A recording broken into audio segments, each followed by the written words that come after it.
नुआपड़ा जिला पुलिस पड़ियार कल्याण मंडपठारे ओडिशा सरकार गृह निर्माण और नगर उन्नयन विभाग आनुकूल्य विज्ञापित अंचल परिषद नुआपड़ार हिताधिकारी मानंकु प्रधानमंत्री आवास योजना 2.0 कार्यादेश बंटन करा जायछि।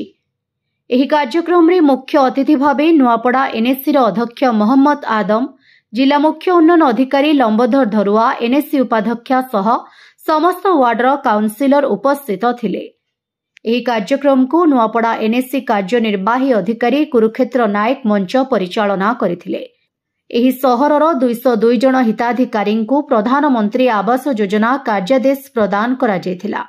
मुख्य अतिथि लंबोधर धरुआ, कार्यनिर्वाही अधिकारी कुरुक्षेत्र नायक एही योजनार समय अवधि और सुविधा सुजोग विषय रे पुंखानुपुंख वर्णना करथिले। एही कार्यक्रम रे आहुरी भिन्नक्षम और जनसाधारण मानंकु नेई एक भिन्नक्षम दिवस पालन होइथिला। केतेक भिन्नक्षम हिताधिकारी मानंकु बस पास प्रदान करा जायथिला।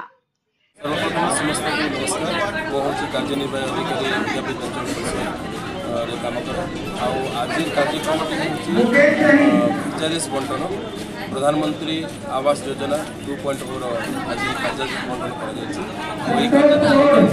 203 जन को आम कार्यादेश बंटन कर तत्सहित आज जिला प्रशासन तरफ भिन्नक्षम दिवस पालन होता है। भिन्नक्षम दिवस पालन अवसर में भिन्नक्षम भाई भाई आम बस पास सहित कार्यादेश जेहेतु प्रधानमंत्री आवास योजना अंतर्भुक्त व्यक्ति अच्छा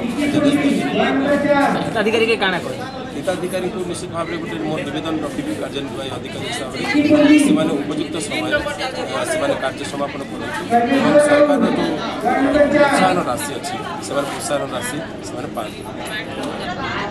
अर्बान एरिया नुआपड़ा विज्ञापित परिषद दिखाई 203 जन को आज कार्यादेश बंटन कर अच्छे विभिन्न प्रकार स्टेज रे पैसा दि जाए इनिशियल 10,000 पैसा दि जाए कार्यादेश देला भर से 6 मास भितर घर करेंगे 10,000 टका अच्छे 4 मास भितर करेंगे कंप्लीट 20,000 टका इनसेंटिव अच्छे आम टाउन रे मेनली आमर घर भल तैयारी कर लोक जेहेतु सुविधा सुजोग रोचे तो आगामी दिन में भाव नुआपड़ा विज्ञापित अंचल परिषद में बेनिफिशियरी समस्ते गृह ठीक भाव में संपादन करेंगे और जहाँ भी सरकार जो इनसेंटिव अच्छे आशा कर।